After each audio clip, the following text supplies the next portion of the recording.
यानंतरचे सूत्र रुची चला बरं तुम्ही चला चला सगळे चला ऐका हो सर सगळे चला आपण मी येतो खाली काय काळजी नको मनोज जरांगे पाटील तुम आगे बढ़ो मनोज जरांगे पाटील तुम आगे बढ़ो जोरदार टाळ्यांचा जल्लोष करायचा आहे मराठ्यांचा ठाण्यावाग आपल्या समोर नतमस्तक झालेला आहे जोरदार टाळ्यांचा गजर छत्रपती शिवाजी महाराज की राष्ट्रमाता जिजाऊ की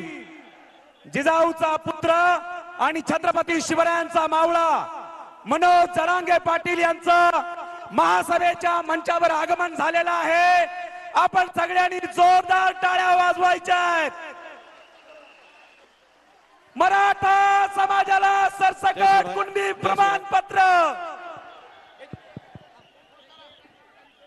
हॅलो सगळ्यांना विनंती आहे स्टेज खाली करा सगळ्यांना चला आपले सगळेजण खाली चला वर स्टेजवर कोणी थांबता कामा नाही चला सगळेजण खाली सगळे खाली चला सगळेजण खाली चला गणपती गजपती अश्वपती भूपती प्रजापती सुवर्णरत्न श्रीपती अष्टवधान जागृत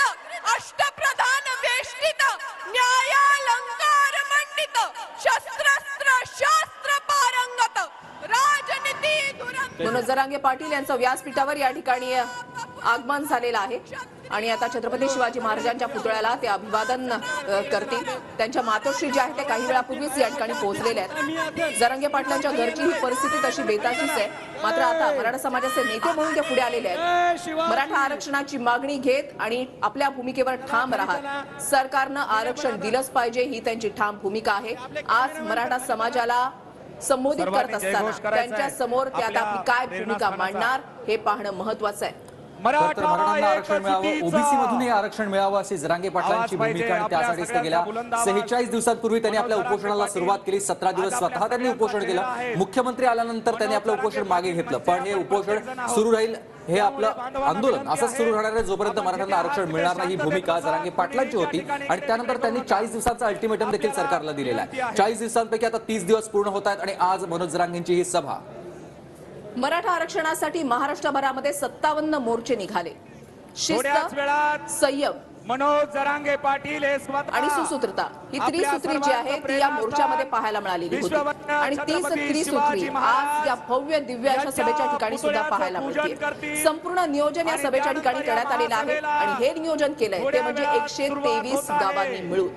तमाम मराठा बांधव ज्या मंडपामध्ये आपण बघतोय जरांगे पाटील सध्या उपस्थित आहेत त्याच मंडपाला गरजवंत मराठ्यांचा लढा असं नाव देण्यात आलंय सभा मंडपातील शेवटच्या मराठा बांधवाला व्यवस्थित त्यांचं भाषण ऐकू जावं दिसावं यासाठी मोठमोठ्या स्क्रीनची देखील सोय करण्यात आलेली आहे तर या सभा मंडपामध्ये प्रवेश करण्यासाठी एकूण 7 प्रवेशद्वार असून महिलांसाठी स्वतंत्र याची व्यवस्था करण्यात आलेली आहे सभेच्या परिसरातच पाण्याची सोय करण्यात आलेली आहे फिरते दवाखाने देखील आहेत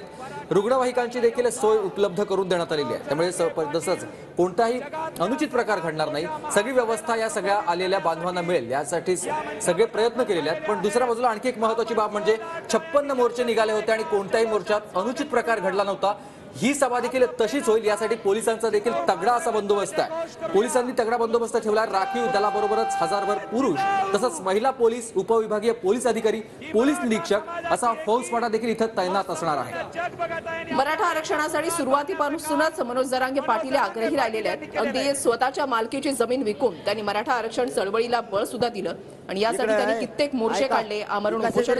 लावली तुम्ही इथं